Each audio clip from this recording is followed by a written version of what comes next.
great to be here. We have a few important topics to cover. Tax season, I suppose the only people smiling are tax accountants and government employees, because it is our opportunity to, I suppose, share in the resources. But the city has 3 neighborhood resource centers that once again are providing free tax preparing services to moderate to low income residents.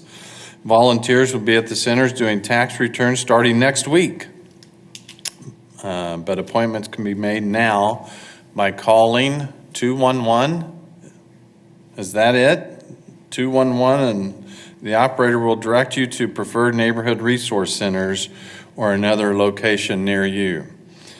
City staff schedules the appointments, and the tax returns are prepared by volunteers from 2 organizations, AARP and the IRS VITA program, VITA program, Volunteer Income Tax Assistant Program.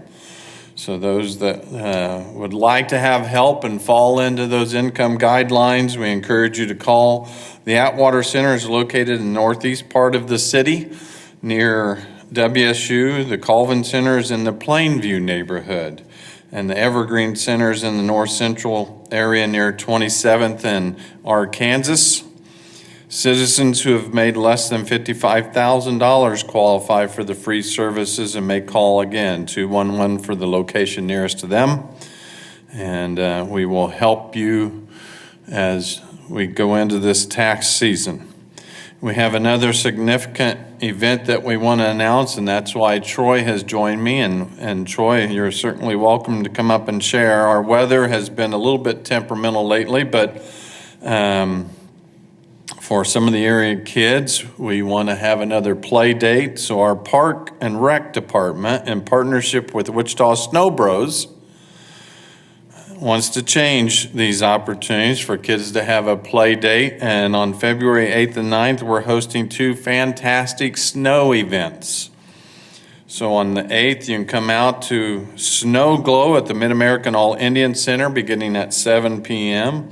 A live DJ will put on music and a light show where sledders will race down the hill. Food trucks will be present for those that would like to join in. You Hungry and Urban Skillet will be on site, and a fire pit will be available for those sledders to warm up in between runs.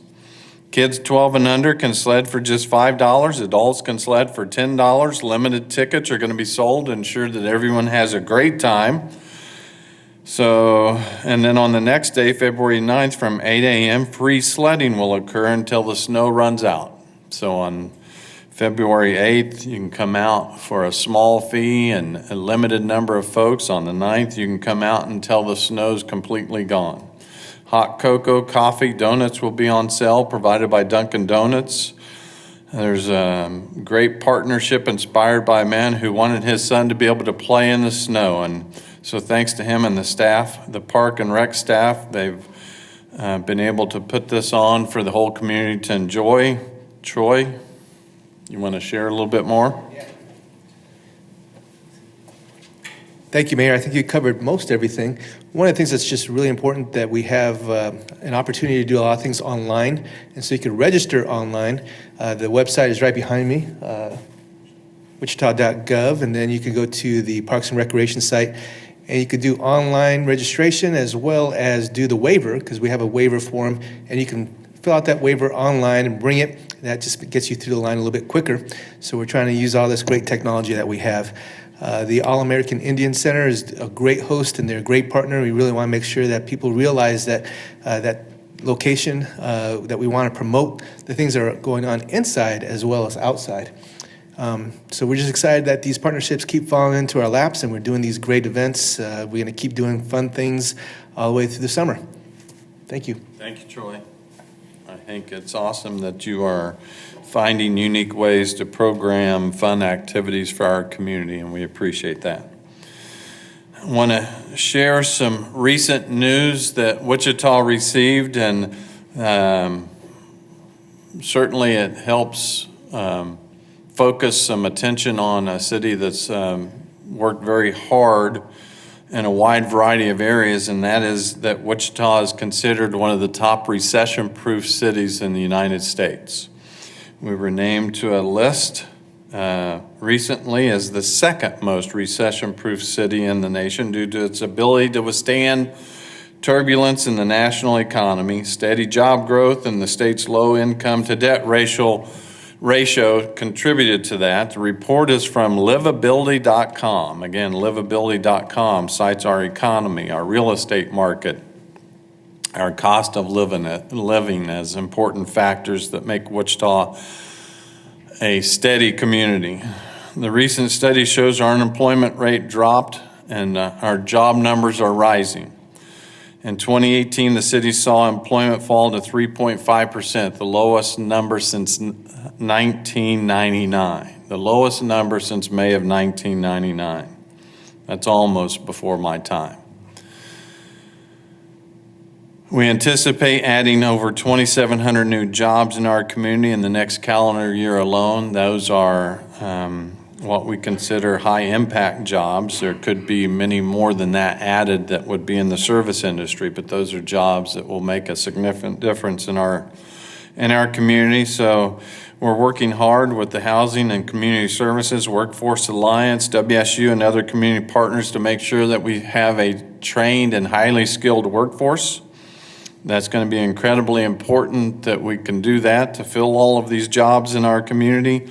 We have some other success stories that we will share later that pertain to an opportunity for some scholarships targeting some low-income neighborhoods that are filling some of these great jobs. And more, just want to say the country's starting to take notice. Wichita's a great place to raise a family and an even better place to grow a business. And it's a nice list to be on, and we want to celebrate some of our successes because it has not been easy to get here, and it's been very intentional in the things that we're doing that help make Wichita a great place to live, but more importantly, a place where we can ride out a potential recession that may hit the rest of the country at some point in time, and we think that's a great place for us to be right now. And at that, I'll stop and open it up for any questions you might have. Mayor, are you concerned at all about the lack of progress on a stadium design that you guys haven't approved one yet, and the fact that the stadium's set to open a little over a year away? So I wouldn't say lack of progress. What I would say is we're a city that works hard to be transparent and allow the citizens to weigh in. So I would call that very much progress. And the fact that we have a stadium design that we've been able to go out to the community and let them weigh in on elements of that, I think is a good thing. We will not miss our deadlines. There are some critical things that we have to do that will still allow the community to weigh in even as we are starting to dig foundations. And so one of the critical timelines is to ensure that the field itself gets placed where it needs to be placed and the foundations of those walls that are going to form the perimeter of the field get done quickly. But those walls really can get formed without too much input from the community, which still allows us time for the community to weigh in on some of the great grand architectural features, and we're having those discussions. We had them again yesterday with the team from the input that we've been receiving, and it will alter the plans aesthetically because we know that we want to make something magnificent.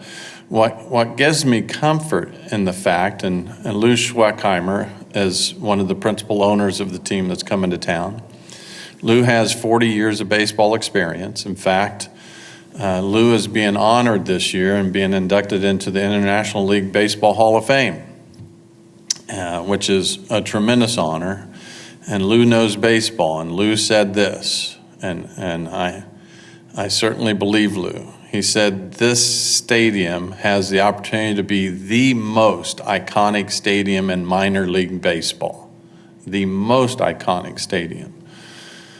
And so I trust Lou when he says that. We're talking about a baseball Hall of Famer and someone that's owned teams for several decades.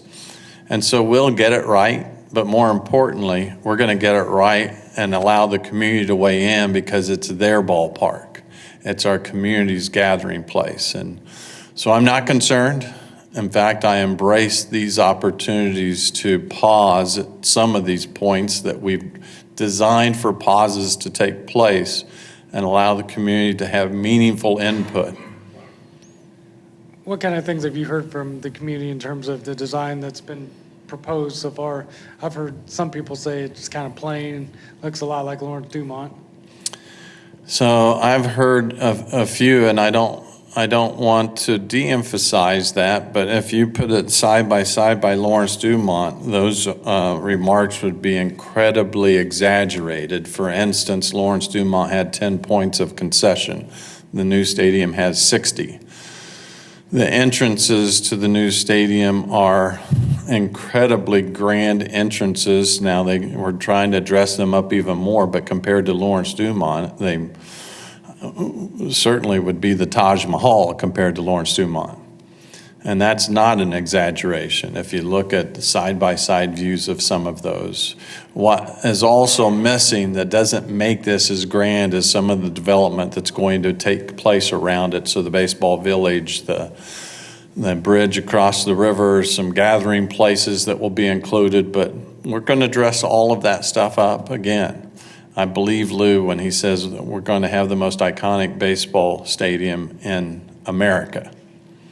And I think that's a great opportunity for our city and one that I'm excited for us to focus on because we think it will be that catalyst that will help our community. I've already heard from many of the major employers that are excited about it because it's going to help them recruit talent to Wichita. So it's not the only thing that helps them, but it's a key point in helping them recruit talent to Wichita along with some of the other great community amenities that we have that include one of the best theater leagues in the country and, a great place to raise a family and often reminded when we go through phases like this what McConnell Air Force Base's slogan is, here by chance, stay by choice. We're going to make that choice even more popular.